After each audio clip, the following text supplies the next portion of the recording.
Welcome to Pratap Classes. दोस्तों, Pratap Classes के YouTube channel पर आपका स्वागत है। आज है 16 दिसंबर 2025 और 16 दिसंबर 2025 के जितने भी इंडिया और वर्ल्ड के जो करंट अफेयर्स के क्वेश्चन बनते हैं, आज उनका अपने डिस्कशन करेंगे। पूरा वीडियो ध्यान से देखना और लास्ट में आपसे क्वेश्चन पूछूंगा जिनके जवाब आपको कॉमेंट बॉक्स में देना होगा। आज अपने पढ़ेंगे भारत पहली बार स्क्वैश वर्ल्ड कप चैंपियनशिप बना है और आर्टन कैपिटल के इंडेक्स के अनुसार दुनिया का सबसे शक्तिशाली पासपोर्ट किस देश का है और आसियान भारत पर्यटन पेशेवर विनियम कार्यक्रम 2025 इनकी आज हम चर्चा करेंगे पूरे लेटेस्ट न्यूज़ के साथ में। डेली आपको सुबह ये 8 बजे करंट अफेयर्स की क्लास आपको उपलब्ध रहती है। जो भी साथी bank, UPSC, SSC GD, RAS, railway, first grade SI exam, अभी दिल्ली कांस्टेबल का इसी महीने एडमिट कार्ड भी आ चुके हैं, उनका भी एग्ज़ाम होगा, तो उसके अंदर भी इंडिया और वर्ल्ड का करंट अफेयर्स आएगा। तो सभी साथी जो भी साथी तैयारी कर रहे हैं अच्छे तरीके से, तो डेली आपको ये क्लास आपको देखनी पड़ेगी, क्योंकि छोटी सी क्लास आपको डेली आपको करंट अफेयर्स का जो है अपडेट करवाती रहेगी। तो सभी साथी एक बार करेंगे सेशन को लाइक शेयर। सभी साथियों को प्यार भरा नमस्कार, गुड मॉर्निंग। सबसे पहले हम करेंगे कल के क्वेश्चनों को रिवाइज। कल हमने पढ़ा जनगणना 2027 भारत की कौन सी राष्ट्रीय जनगणना होगी, तो 16वीं। छत्तीसगढ़ का पहला रामसर स्थल कौन सा जलाशय बना, कोपरा जलाशय। ये 95 नंबर का ध्यान रखना और 96 नंबर की है सिलीसेट झील। FEI एशियन इक्वेट्रेशन चैंपियनशिप 2025 के दूसरे संस्करण में भारत ने कुल कितने पदक जीते, 5। दक्षिण भारत प्राकृतिक कृषि शिखर सम्मेलन का आयोजन कहाँ पे हुआ, कोयम्बटूर तमिलनाडु में। राष्ट्रीय सुरक्षा में उल्लेखनीय सेवाओं के लिए केंद्रीय गृह मंत्री के दक्षता पदक से किसे सम्मानित किया गया, दिनेश खट्टक को।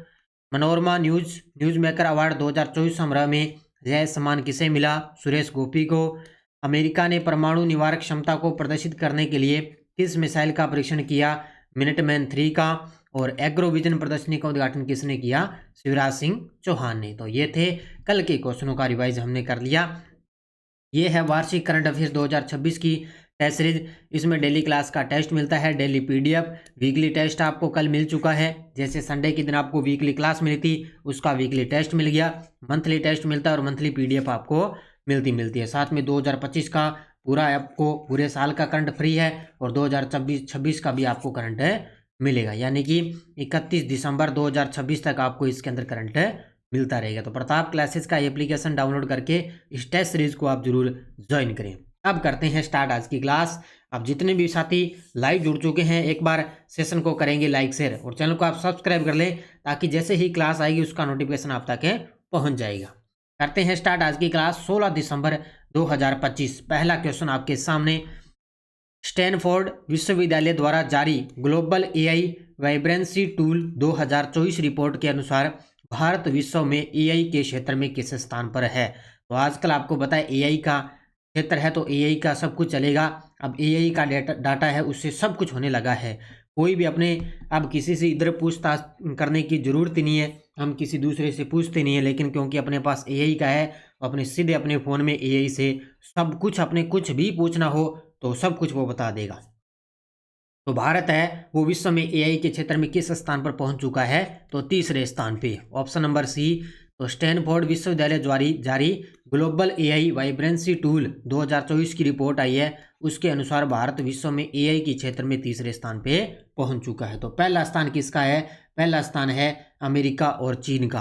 पहला है अमेरिका का और दूसरा स्थान है चीन का और तीसरे स्थान पे आ गया भारत। देखो भारत की वैश्विक रैंकिंग, भारत दुनिया का तीसरा सबसे वाइब्रेंट AI देश बन चुका है, केवल संयुक्त राज्य अमेरिका और चीन के बाद में, यानी कि पहला स्थान अमेरिका, दूसरा स्थान चीन का और तीसरा स्थान भारत का। इस रैंक में उछाल, भारत ने 2023 के अंदर 7वें स्थान से केवल एक साल में छलांग लगाकर 2024 में तीसरे स्थान पर पहुंच चुका है। अब देखो भारत 2023 के अंदर 7वें स्थान पर था, लेकिन अब 2024 के अंदर ये आ चुका है तीसरे स्थान पे। भारत ने इस रैंकिंग में 21.59 का स्कोर प्राप्त किया है, जो 2024 ग्लोबल AI वाइब्रेंसी इंडेक्स का स्कोर है, यानी कि अब की बार भारत ने कितना स्कोर प्राप्त किया, इसके अंदर तीसरा स्थान रहा और 21.59 का स्कोर भारत ने प्राप्त किया। तो इसके अंदर कौन से स्थान पे है, तीसरे स्थान पे। स्क्वैश वर्ल्ड कप 2025 का खिताब किसने जीता है, ये देखो अब की बार मैंने आपको बढ़िया तरीके से बताया। तो अभी कुछ दिन पहले मैंने बताया था कि चेन्नई के अंदर इसका आयोजन किया गया और भारत ने तीसरी बार इस चैंपियनशिप की मेजबानी की है। भारत ने लगातार इस चैंपियनशिप की मेजबानी की है, तीसरी बार इसका आयोजन हुआ चेन्नई में और भारत ने ही स्क्वैश वर्ल्ड कप 2025 का खिताब जीत लिया है। तो उत्तर होगा इसका ऑप्शन नंबर सी। किसने जीता है? अपने देश भारत ने। किसको हराकर? हांगकांग को हराकर। किसको हराया फाइनल में? हांगकांग को हराकर स्क्वैश वर्ल्ड कप 2025 से जीता है। बाकी आपने डिटेल पढ़ ली होगी। तो फाइनल तिथि 14 दिसंबर 2025 कहाँ पे हुआ? चेन्नई के अंदर। भारत पहली बार स्क्वैश वर्ल्ड कप चैंपियनशिप बना है। और इसके अलावा ये बता ही दिया मैंने, फाइनल मुकाबला हुआ था भारत बनाम हांगकांग के बीच में और भारत ने हांगकांग को 3-0 से हराया है। सेमीफाइनल में जीत भारत ने पिछले चैंपियन मिस्र को हराया है, यानी कि पिछला जो चैंपियन रहा था मिस्र, उसको भारत ने सेमीफाइनल में हरा दिया। फाइनल हुआ भारत और हांगकांग के बीच। भारत ने स्क्वैश चैंपियनशिप जीत ली, हुई कहाँ पे? चेन्नई के अंदर। और तीसरी बार भारत ने इसकी मेजबानी की है। आर्टन कैपिलट के पासपोर्ट इंडेक्स के अनुसार दुनिया का सबसे शक्तिशाली पासपोर्ट किस देश का है? ये गजब का प्रश्न है और इसको बढ़िया तरीके से पढ़ना है। तो ये है बात, और ये किसकी? दुनिया का सबसे शक्तिशाली पासपोर्ट। तो आर्टन कैपिटल, ये कनाडा की एक रिपोर्ट आती है। किसकी रिपोर्ट आती है? कनाडा की एक रिपोर्ट है आर्टन कैपिटल। इसके अनुसार पासपोर्ट इंडेक्स के अनुसार दुनिया का सबसे शक्तिशाली पासपोर्ट किस देश का है? तो वो है संयुक्त अरब अमीरात का, यानी कि यूएई का। और लगातार यूएई इसके अंदर सबसे टॉप पे रह रहा है। लगातार पिछले कुछ सालों से लगातार यूएई है वो सबसे टॉप पे रह रहा है दुनिया के सबसे शक्तिशाली पासपोर्टों के अंदर। तो उत्तर होगा इसका ऑप्शन नंबर सी होगा। अब जो हेनले पासपोर्ट इंडेक्स आती है ना, वो अलग है, ध्यान रखना। ये है आर्टन कैपिटल के पासपोर्ट इंडेक्स आई है और वो जो हेनले पासपोर्ट आती है वो अलग है। ये अलग है, वो अलग है, ध्यान रखना। देखो, यूएई के पास 2025 में 179 के मोबिलिटी स्कोर के साथ दुनिया का सबसे मजबूत पासपोर्ट है यूएई के साथ, और लगातार ये टॉप पे रह रहा है। यह रैंकिंग पासपोर्ट इंडेक्स आर्टन कैपिटल द्वारा जारी की जाती है। ये कनाडा की तरफ से जारी होती है। इसमें सिंगापुर और स्पेन दूसरे स्थान पे है। सिंगापुर दूसरे स्थान पे और स्पेन है दूसरे स्थान पे दोनों। भारत ग्लोबल पासपोर्ट रैंकिंग में 67वें स्थान पे है। अब भारत की रैंकिंग कौन सी है? 67, याद रखना 67 है भारत इस स्थान पे। यूनाइटेड किंगडम और कनाडा है वो 8वें स्थान पे है, जबकि संयुक्त राज्य अमेरिका 9वें स्थान पे खिसक चुका है। ठीक है, ये चीज़ें आपको याद रखनी है कि यूएई का सबसे मजबूत पासपोर्ट है। भारत की बात करें तो भारत है इसके अंदर 70 नंबर पे, 67 पे, और इसके अलावा यूनाइटेड किंगडम और कनाडा है 8वें स्थान पे और संयुक्त राज्य अमेरिका है 9वें स्थान पे। सबसे नीचे आपसे पूछे लास्ट स्थान किसका है, तो अफगानिस्तान का है। सबसे लास्ट स्थान पूछे तो किसका है? अफगानिस्तान का। 14 दिसंबर 2025 को उपराष्ट्रपति भवन नई दिल्ली में सम्राट पेरुमबिदुंगु मुथियारा सेकंड यानी कि सुवर्ण समारण की स्मृति में स्मारक डाक टिकट का विमोचन किसने किया है? अब नाम से पता चल रहा है, क्योंकि नाम आपको दे दिया है उपराष्ट्रपति, तो कौन है? भारत के उपराष्ट्रपति सीपी राधाकृष्णन ने नई दिल्ली के अंदर सम्राट पेरुमबिदुंगु मुथारयार सेकंड यानी कि इनका दूसरा नाम है सुवर्णमारन, इनकी स्मृति में एक स्मारक डाक टिकट जारी किया गया। और ये किसने किया? भारत के उपराष्ट्रपति सीपी राधाकृष्णन। ये देखो आपके सामने तस्वीर के अंदर। तो सम्राट पेरुमबिदुंगु मुथारयार सेकंड के सम्मान में स्मारक डाक टिकट जारी किया है। इसका विमोचन 14 दिसंबर 2025 को उपराष्ट्रपति सीपी राधाकृष्णन द्वारा जारी किया गया। ये जो सम्राट मुथारयार है ये वंश से संबंधित थे। इन्होंने 7वीं से 9वीं शताब्दी ईस्वी के बीच तमिलनाडु के कुछ भागों पर शासन किया था। तो ये इनका भी वंश था, इन्हीं के नाम पर इन्होंने कुछ तमिलनाडु का जो कुछ भाग है उस पर शासन किया। तो उन्हीं के अभी सम्मान में एक स्मारक डाक टिकट जारी किया गया। गंभीर स्ट्रोक के उपचार हेतु उन्नत ब्रेन स्टेंट पर देश का पहला समर्पित क्लिनिकल ट्रायल सफलतापूर्वक किस संस्थान द्वारा पूरा किया गया है? अब ये गजब का प्रश्न है। हालांकि वैसे मैंने आपको पहले करवाया था, लेकिन अब इसका जो ट्रायल रन है ना वो सफल हो चुका है। तो गंभीर स्ट्रोक के उपचार हेतु उन्नत ब्रेन स्टेंट पर देश का पहला समर्पित क्लिनिकल ट्रायल है वो सफलतापूर्वक पूरा किया गया। किस संस्थान द्वारा? तो इसका उत्तर होगा एम्स दिल्ली। उत्तर होगा option number B, AIIMS Delhi के द्वारा इसका जो ट्रायल है वो सफलतापूर्वक पूरा किया जा चुका है। तो किस पे है? गंभीर स्ट्रोक के उपचार हेतु उन्नत ब्रेन स्टेंट पर है आधारित देश का पहला ये समर्पित क्लिनिकल ट्रायल है जिसका सफल परीक्षण किया गया एम्स दिल्ली द्वारा। तो संस्थान है अखिल भारतीय आयुर्विज्ञान संस्थान एम्स दिल्ली। उपलब्धि गंभीर स्ट्रोक के उपचार हेतु उन्नत ब्रेन स्टेंट पर देश का पहला समर्पित क्लिनिकल ट्रायल सफलतापूर्वक पूरा हो चुका है। इस ट्रायल का नाम क्या है? Grass root trial. अब ये नाम आपको याद रखना है, इस ट्रायल का नाम है ग्रास रूट ट्रायल। उद्देश्य गंभीर स्ट्रोक रोगियों में ब्रेन स्टेंट की प्रभावशीलता और सुरक्षा का वैज्ञानिक मूल्यांकन करना, ये इसका उद्देश्य है। इस स्टेंट का नाम सुपरनोवा स्टेंट है और विकासकर्ता ग्रेविटी मेडिकल टेक्नोलॉजी इसका विकास करता है। यानी कि गंभीर स्ट्रोक रोगियों में ब्रेन स्टेंट, ब्रेन तो आप जानते हो दिमाग से संबंधित, स्टेंट की जो प्रभावशीलता है उससे संबंधित है, और जो वैज्ञानिक मूल्यांकन, और इस स्टेंट का नाम है सुपरनोवा स्टेंट और विकासकर्ता ग्रेविटी मेडिकल टेक्नोलॉजी। अब इसके बारे में ये डिटेल बता दी, बढ़िया तरीके से इसको याद रख लेना। आगे, आसियान भारत पर्यटन पेशेवर विनियम कार्यक्रम 2025 की शुरुआत किस शहर में हुई है? आसियान भारत पर्यटन पेशेवर विनियमन कार्यक्रम 2025 की शुरुआत हो चुकी है और इसकी शुरुआत हुई है गुवाहाटी असम से। कहाँ से हुई है? गुवाहाटी असम से इसकी शुरुआत हो चुकी है। ये चलेगा अपने 12 से स्टार्ट हुआ था और 17 दिसंबर तक चलेगा। 12 से स्टार्ट हुआ था, 17 दिसंबर से गुवाहाटी असम से इसकी शुरुआत हुई थी। इसके बाद में गुवाहाटी असम के होने के बाद में ये जाएगा काजीरंगा और उसके बाद में जाएगा नई दिल्ली के अंदर। ठीक है, तो ये 3 जगहों पर इसका आयोजन होगा। तो आसियान भारत पर्यटन पेशेवर विनियम कार्यक्रम 2025 स्थान गुवाहाटी असम के अंदर मुख्य आयोजन स्थल हुआ और 12 से लेकर 17 दिसंबर 2025 स्थान विस्तार, पहले गुवाहाटी में, उसके बाद में काजीरंगा, फिर दिल्ली के अंदर। भागीदार भारत और 10 आसियान सदस्य देशों के पर्यटन पेशेवर इन्होंने इसका प्रारंभ किया है। यानी कि भारत भी शामिल है और इसके साथ में जो 10 आसियान सदस्य देश है वो भी इसके अंदर शामिल है। आयोजन संस्था असम पर्यटन विकास निगम लिमिटेड है और इसके साथ में भारत सरकार का जो विदेश मंत्रालय है उसके तत्वाधान में ये आयोजित है कार्यक्रम किया जा रहा है। ठीक है, तो याद रखना है इसको, आसियान भारत पर्यटन पेशेवर विनियम कार्यक्रम 12 से 17 दिसंबर 2025 गुवाहाटी असम के अंदर। 2026 के G20 लीडर्स समिट की मेजबानी की तैयारी के तहत यूनाइटेड स्टेट्स द्वारा घोषित न्यू G20 प्लान के अंतर्गत किस देश का नए सदस्य के रूप में स्वागत किया है? क्या गजब का प्रश्न है। सबसे पहले मैं आपको बता देता हूं, अब की बार जो G20 सम्मेलन हुआ था वो दक्षिण अफ्रीका के जोहान्सबर्ग में हुआ। ठीक है, और अब आगे जो 2026 के अंदर होगा, नवंबर दिसंबर के अंदर है, वो कहाँ पे होगा? अमेरिका के अंदर। कहाँ पे होगा? अमेरिका के अंदर। तो इसके लिए क्या है, G20 लीडर्स समिट की मेजबानी यूनाइटेड स्टेट्स द्वारा घोषित हुई है।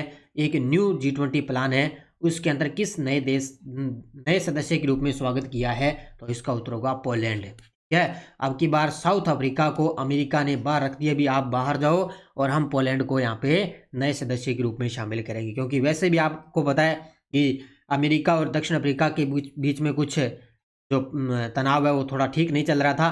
ठीक है, तनाव चल रहा था दोनों देशों के बीच, और अभी आपको पता है क्योंकि दक्षिण अफ्रीका के अंदर जब G20 सम्मेलन हुआ तब अमेरिका का कोई भी सदस्य है वो उसमें शामिल नहीं हुआ था, इसलिए दोनों के बीच में थोड़ा तनाव चल रहा था। इसलिए उन्होंने कहा हम अफ्रीका को बाहर रखेंगे और पोलैंड को शामिल करेंगे। तो न्यू G20 प्लान 2026 घोषणा करने वाला देश यूनाइटेड स्टेट्स। उद्देश्य 2026 G20 लीडर्स समिट की मेजबानी की तैयारी। नया सदस्य शामिल हुआ है पोलैंड और बाहर रखा गया देश है वो है साउथ अफ्रीका। ये याद रखना अच्छे तरीके से। US secretary of state Marco Rubio ने मौजूदा G20 प्रेसिडेंसी पर नफरत, बंटवारे और रेडिकल एजेंडा को प्राथमिकता देने का आरोप इस पे लगा दिया है। यानी कि नफरत, बंटवारा, रेडिकल एजेंडा है उसको प्राथमिक देना, उस पर आरोप लगाया साउथ अफ्रीका पर। और यूनाइटेड स्टेट्स है वो 2009 के बाद पहली बार G20 लीडर समिट की मेजबानी करेगा। इससे पहले 2009 के अंदर की थी और अब 2026 के अंदर मेजबानी करेगा। बिहार के किस शहर में बंद पड़े कर बिगहिया थर्मल पावर स्टेशन के 3 एकड़ के कैंप्स में देश का पहला पावर म्यूजियम बनाने की तैयारी में है? ये देखो आपके सामने तस्वीर के अंदर है, ये बनेगा बिहार के किस शहर में? पटना के अंदर। उत्तर होगा ऑप्शन नंबर सी, बिहार के पटना में बंद पड़े ये कर बिगहिया थर्मल पावर स्टेशन है। इसके अंदर 3 एकड़ का कैंप्स है ये, यहाँ पर देश का पहला पावर म्यूजियम बनाने की तैयारी में है। उत्तर होगा कहाँ पे? पटना के अंदर। थोड़ा बस याद ही रखना है आपको अच्छे तरीके से, करबिगहिया थर्मल पावर स्टेशन परिसर पटना बिहार के अंदर है। ये बंद पड़ा हुआ थर्मल पावर स्टेशन है और लगभग 3 एकड़ के अंदर ये फैला हुआ है। ये है देश का पहला पावर है म्यूजियम और वैश्विक स्थिति देखें तो ये भारत का पहला है और दुनिया का चौथा पावर है म्यूजियम है। यानी कि भारत का तो पहला ये पावर म्यूजियम हो गया और दुनिया का चौथा पावर म्यूजियम हो गया। और अनुमानित जो लागत है वो लगभग कितनी आएगी, 200 करोड़ रुपए आएगी। तो ये सारी चीज़ें अच्छे तरीके से याद रख लेना, बस थोड़ा सा ध्यान में रखना है। लेकिन हालांकि ज़्यादा तो महत्वपूर्ण नहीं है, लेकिन थोड़ा आपको इसमें याद रखना हो सकता है एग्जामिनर इसको पूछ सकता है। अब देखो आपके सामने वन लाइनर करंट पहला है, वरिष्ठ पत्रकार संगीता बरुआ पिसरोटी को प्रेस क्लब ऑफ इंडिया की पहली महिला अध्यक्ष चुना गया है। याद रखना है इसको, वरिष्ठ पत्रकार है संगीता बरुआ पिसरोटी, इनको प्रेस क्लब ऑफ इंडिया की पहली महिला अध्यक्ष चुना गया। वनाग्नि के वैश्विक प्रबंधन के सुदृढ़ करने संबंधी भारत का प्रस्ताव केन्या के नैरोबी में आयोजित हुई थी संयुक्त राष्ट्र पर्यावरण महासभा के 7वें सत्र में अपनाया गया है। वनाग्नि, ठीक है, अग्नि वनाग्नि बोल सकते हो की बात है। तो उसको क्या है, वैश्विक प्रबंधन को सुदृढ़ करने के लिए अभी केन्या के अंदर नैरोबी में आयोजित हुआ था संयुक्त राष्ट्र पर्यावरण सभा का 7वां सत्र, जहां पे इसको अपनाया गया। किसको, वनाग्नि को। तीसरा है, 17 बार के विश्व चैंपियन जॉन सीना ने WWE के सैटरडे नाइट मैन इवेंट में अपना आखिरी मैच खेलने के बाद उन्होंने पेशेवर कुश्ती से संन्यास ले लिया। अब सीधा इनका खेल पूछा जा सकता है कि 17 बार के जो विश्व चैंपियन हैं जॉन सीना, इन्होंने किसका संबंध किस खेल से है, तो कुश्ती से, और अभी हाल में इन्होंने संन्यास की घोषणा कर दी है। ये वन लाइनर थे। ये टेलीग्राम ग्रुप है, कोई सूचना, कोई लिंक, कोई नोटिफिकेशन, सब आपको टेलीग्राम पे सूचना मिल जाती है। अच्छे तरीके से ज्वाइन करो, बढ़िया तरीके से, लगातार आपको करंट की क्लास मिलती रहेगी। पिछले वीडियो का क्वेश्चन क्या था, संयुक्त राष्ट्र के सर्वोच्च पर्यावरण सम्मान चैंपियंस ऑफ द अर्थ पुरस्कार 2025 किसे दिया गया, तो सुप्रिया साहू को। ये गजब का प्रश्न है, भी इसको बढ़िया तरीके से याद कर लेना। ये बहुत सारे विद्यार्थियों ने बड़े गजब के आंसर दिए, उन सभी को बहुत बहुत शुभकामनाएं। अब देखो क्वेश्चन फॉर यू, 8वीं बार जूनियर पुरुष हॉकी विश्व कप 2025 का फाइनल किसने जीता है, भारत, जर्मनी, स्पेन, ऑस्ट्रेलिया। और इसके अंदर बताना है भी भारत ने कौन सा पदक जीता है और जर्मनी ने कौन सा पदक जीता है। ये दोनों चीज़ आपको मुझे कमेंट के अंदर बतानी है, ताकि देखते हैं कितने विद्यार्थी इसका सही आंसर दे पाते हैं। ये थी आज की अपनी क्लास। बाकी अपनी CAT की करंट की टेस्ट सीरीज चल रही है, क्योंकि जल्द ही CAT का नोटिफिकेशन आ रहा है और बहुत जल्द इसका एग्जाम होगा। स्कूल व्याख्याता की करंट की टेस्ट सीरीज चल रही है। कल मैंने इसके अंदर जो राजस्थान में 5वें खेलो इंडिया यूनिवर्सिटी गेम्स करवाए गए थे, उनका टेस्ट इसके अंदर अपलोड कर दिया। और इसके अलावा SI की करंट के अंदर भी मैंने 5वें खेलो इंडिया यूनिवर्सिटी गेम्स का टेस्ट अपलोड हो चुका है। जरूर आप ज्वाइन करें अच्छे तरीके से, लगातार आपको गजब का कंटेंट, आपको गजब का करंट आपको इसके अंदर उपलब्ध होता रहेगा। और राष्ट्रीय अंतर्राष्ट्रीय के लिए दिल्ली पुलिस कांस्टेबल का भी अभी एडमिट कार्ड आ चुके हैं, उनका भी अब की बार एग्जाम स्टार्ट हो रहे हैं बहुत जल्द ही।